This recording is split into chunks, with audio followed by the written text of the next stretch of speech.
संतोष देशमुखांशी संबंध जोडण्यात आलेल्या कळंबमधल्या महिला हत्याच्या प्रकरणामध्ये आरोपीने आता थरारक माहिती दिलेली आहे आणि ही थरारक माहिती समोर येताना दिसते। महिलेची हत्या केल्याच्या नंतर हा आरोपी मृतदेहासोबतच 2 दिवस तिकडे होता आणि 2 दिवस त्याच ठिकाणी तो झोपला। पोलिसांच्या सूत्रांनी एबीपी माझाला या संदर्भात ही माहिती दिली आहे। मृतदेहाच्या शेजारीच बसून हा आरोपी जेवण करायचा। 3 दिवसांच्या नंतर मृतदेहाचा वास यायला लागला, दुर्गंधी यायला लागली आणि त्यानंतर हा आरोपी त्या खोलीमधून बाहेर पडला।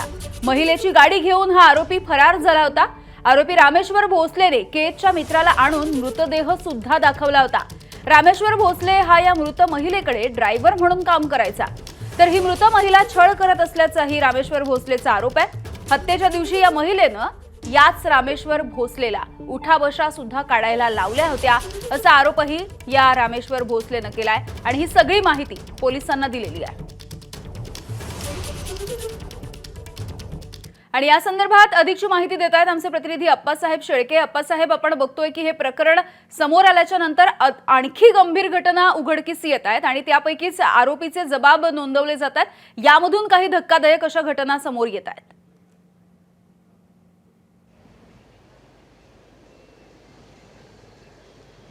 कळंब पोलिसांनी मुख्य आरोपीला ताब्यात घेतलेला आहे। मात्र या हत्याकांडामध्ये आरोपीला ताब्यात घेतल्यानंतर पोलीस सूत्रांकडून खूप खळबळजनक अशी माहिती समोर येते। 22 मार्च रोजी महिलेची हत्या झाली आणि त्यानंतर जो आरोपी आहे रामेश्वर भोसले हा महिलेच्या मृतदेहाशेजारी 2 दिवस झोपून होता। त्याच मृतदेहाशेजारी बसून त्यानं जेवण देखील केलं।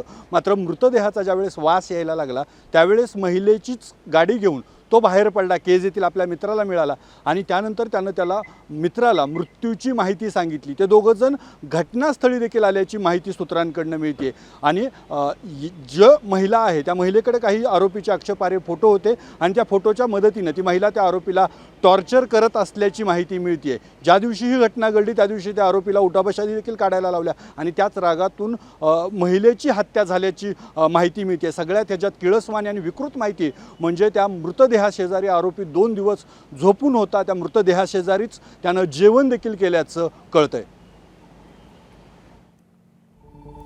अगदी धन्यवाद अप्पासाहेब माहितीसाठी। दरम्यान संतोष देशमुख यांच्याशी संबंध जोडण्यात आलेल्या महिलेची कळंबमध्ये हत्या झाली आहे आणि या प्रकरणी 2 जणांना पोलिसांनी ताब्यातही घेतलंय। महिला हत्येच्या प्रकरणामधील मुख्य आरोपी असणाऱ्या रामेश्वर भोसलेला एलसीबीनं ताब्यात घेतलं। रामेश्वर उर्फ राण्या माधव भोसले असे या आरोपीचं नाव आहे, तर उस्मान गुलाब सय्यद असं हत्या प्रकरणामधल्या दुसऱ्या आरोपीचं नाव आहे। कळंब पोलीस ठाण्यामध्ये पहाटे 5 वाजता 2 आरोपींच्या विरोधामध्ये हत्येचा गुन्हा दाखल करण्यात आला।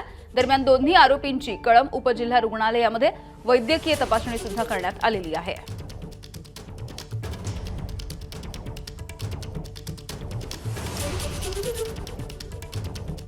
दरम्यान धनंजय देशमुख हे आज केज आणि कळंब पोलिसांची भेट घेणार आहेत, तर प्रशासनाच्या गोंधळाच्या संदर्भात उद्या अजित पवारांना भेटणार अशी माहिती सुद्धा धनंजय देशमुख यांनी दिली आहे। संतोष देशमुख यांचे कळंब इथल्या महिलेसोबत अनैतिक संबंध असल्याचं दाखवण्यासाठी कोणत्या महिलेचा वापर केला जाणार होता त्या महिलेचा पोलिसांनी शोध घ्यावा ही मागणी धनंजय देशमुख करणार आहेत। तसंच कळंबचे ठाकरे गटाचे आमदार कैलास पाटील यांची सुद्धा भेट ते घेणार आहेत। कैलास पाटील यांनी या प्रकरणामध्ये लक्ष घालण्याची विनंती देशमुख करणार आहेत।